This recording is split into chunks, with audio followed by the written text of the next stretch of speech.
Hey everybody, Questwise here, and we are back with sort of a special edition video. I don't normally do videos on Thursdays.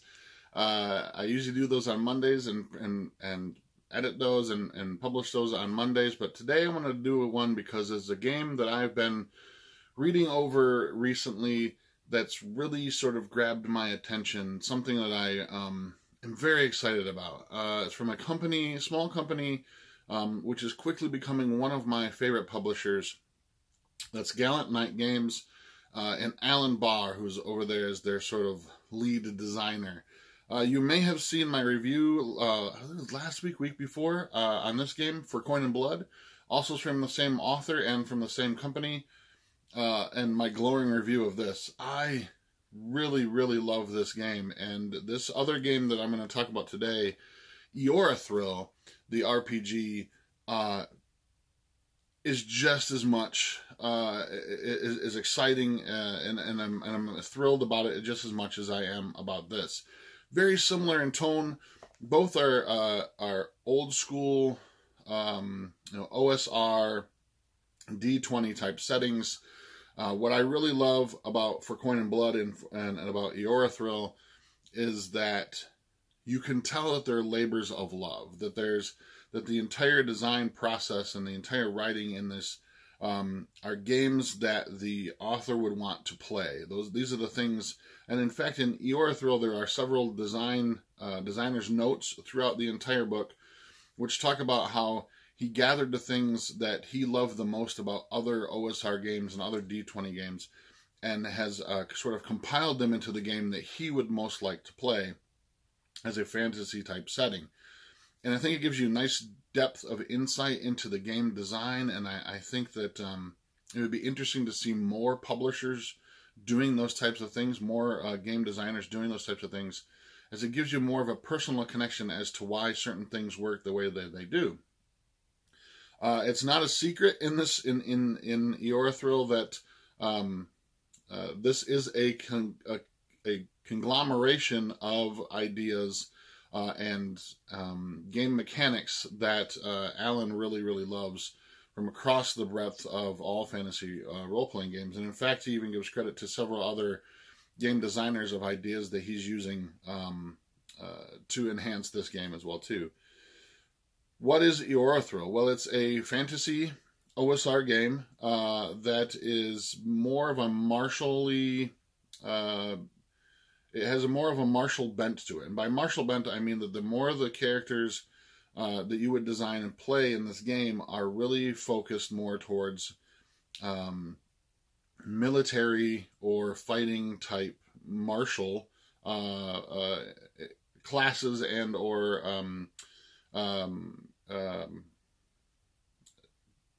backgrounds, I guess, is the best thing. Professions, those types of things. For Coin and Blood, the focus is more playing sort of the miscreant, the bad guy, the shadier kind of characters. Wherein Eorathril, the game is more focused on sort of the martial type characters, whether they be, heroes or villains. That's sort of up to you to decide in the narrative type of the game. But it's more focused on things like knights and fighters and sword masters and barbarians. And each of those has very unique sort of abilities and talents and skills. Knights are just that. They're knights. They're sort of noble characters who have renown and nobility sort of behind them. Fighters, straight up your fantasy, totally OSR type fantasy fighters. The sword master is in a very unique, almost abilities that are very similar to maybe something like a samurai class in some other games. They have different abilities, which I guess in an Asian themed game would be considered like katas. They're sort of different sword type abilities or sword techniques that you would use that create different effects and have different effects on the game.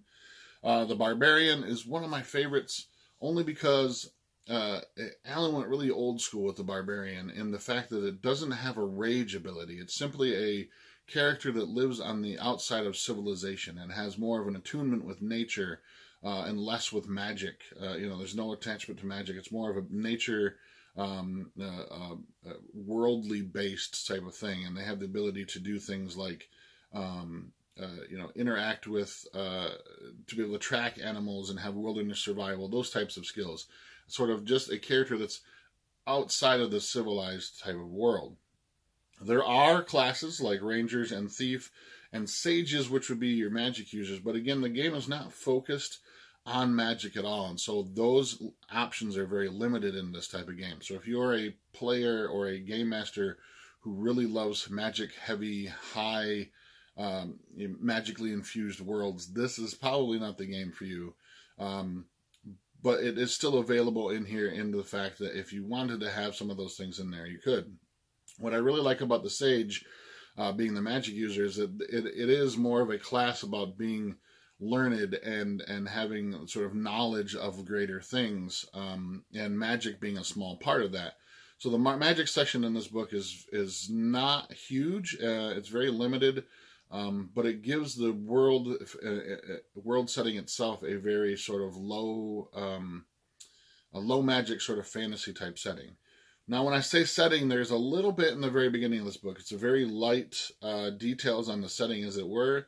This is, as you'll see in the designer's notes of this game, this is a fully fleshed, homebrewed world that Alan and his group has been playing for years. And he states that in order to sort of do the setting any sort of great justice, it's going to take a supplement, a world book, if you will, in order to fill out these things. So he gives you sort of a brief overview of his world, which is nice because if it gives you a little bit of structure to build from. But if it's something that you want to build your own sort of world setting around, or if you just want to build your own world setting from scratch, there's enough room in this game to be able to allow you to do this. It is very rules light. It's more of that sort of narratively driven type game. Very easy to learn rules. It's more rulings over rules type of a game, which fits into that very OSR type feel. And I have to admit, I am definitely leaning more and more towards these rules lighter games as of late. In several of the games that I've played recently and that I've run recently have been more of a rules light game. Dark Places and Demigorgons, for Coin and Blood, I've been reading over very heavily. Labyrinth Lord, I've been working on a hex crawl campaign based on this as well too, and I found that I really, really enjoy the freedom of things to be able to do in games like Eoralthril and For Coin and Blood, and less of the sort of rules-heavy type games that are out there currently on the market. While I love reading some of those games, I just really don't see myself focusing on running those types of games, or maybe even playing in those types of things. I really like the freedom that you get from things like For Coin and Blood and Eorathril, of the sort of on-the-fly sort of making it happen sort of type games. And it's really started to bring me more joy in my gaming career as of late. And because I don't have a lot of time right now in the current part of my life with a full-time job and with a family on the go, to have the sort of free time, when I do like to have free time to read, it's usually devoted to things like reading, enjoying novels and fiction and stuff, and even reading role-playing games. But when it comes to sort of developing, learning a whole new rule system, or learning more detailed rules, or using those rules to construct things, it's been not as fun for me as late. This kind of stuff I really love because I can read over these kind of things very, very quickly, get them into my head, understand how the mechanics work, and then at the table playing sort of bring the world to life at that point. One of my favorite aspects of this game, and Alan has talked about James M. Spahn in the past, who is the creator of, let me grab it real quick. He is the creator of The Hero's Journey. You may have seen my review of this before, The Hero's Journey by James M. Spahn. I listed this as one of my favorite OSR games of all time, and I see in Eorathril the inspiration that comes from this. One of my favorite things that Alan at Gallant Knight Games has taken and